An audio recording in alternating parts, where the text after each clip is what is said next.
Hormuz strait पर चल रहे तनाव के बीच ईरान अपनी हरकतों से बाज नहीं आ रहा है।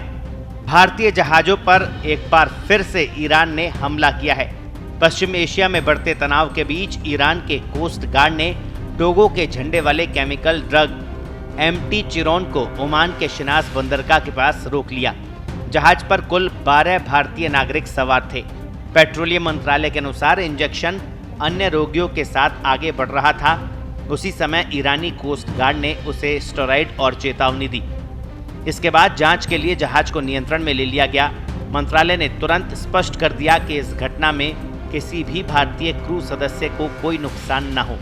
सभी 12 भारतीय पूरी तरह से सुरक्षित है और उनकी सुरक्षा सुनिश्चित की जा रही है। घटना 25 अप्रैल को हुई बताई जा रही है, जो हॉर्मुज जल डमरू के निकट संदेश क्षेत्र में हुई।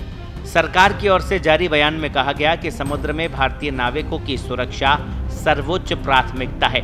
इस घटना में राहत की बात यह रही कि किसी की भी जान को खतरा नहीं हुआ। हालांकि ऐसी घटनाओं से भारतीय क्रू सदस्यों की सुरक्षा को लेकर चिंताएं बढ़ गई है। मंत्रालय ने क्षेत्र में मौजूद सभी भारतीय जवानों और नाविकों पर नजर रखने के निर्देश दिए हैं। ये घटना ऐसे समय में हुई है जब हॉर्मुज में तनाव चरम पर है। ईरान इस महत्वपूर्ण जलमार्ग पर अपना नियंत्रण बनाए हुए है। ईरानी नौसेना ने साफ कहा कि उनके स्वामित्व के बिना कोई भी जहाज इस रास्ते से गुजर नहीं सकता। हाल के दिनों में कई खिलाड़ियों पर रोक लगाने या चेतावनी देने की घटनाएं सामने आई है, जिससे अंतर्राष्ट्रीय पेट्रोलियम रूट प्रभावित हो रहे हैं। MT चिरोन एक रसायन विज्ञान है जो टोगो क्रूज के तहत संचालित होता है। इसमें भारतीय क्रू दल का सामान्य परिचय है, क्योंकि भारत विश्व के प्रमुख नाविक देश में से एक है। मंत्रालय ने बताया कि फारस की खाड़ी के आसपास के क्षेत्रों में भारतीय छात्रों की सुरक्षा के लिए सिस्टम बढ़ाया गया है। भारत सरकार ने ईरानी अधिकारियों से संपर्क बनाया है। विदेश मंत्रालय और गेम प्ले सामूहिक स्थिति पर नजर रखे हुए है।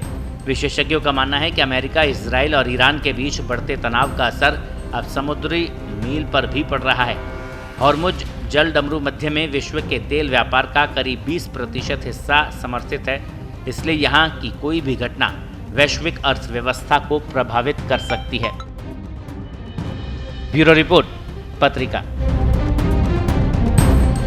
देश दुनिया की ताजा खबरें और वीडियोस के लिए अभी डाउनलोड करें पत्रिका ऐप।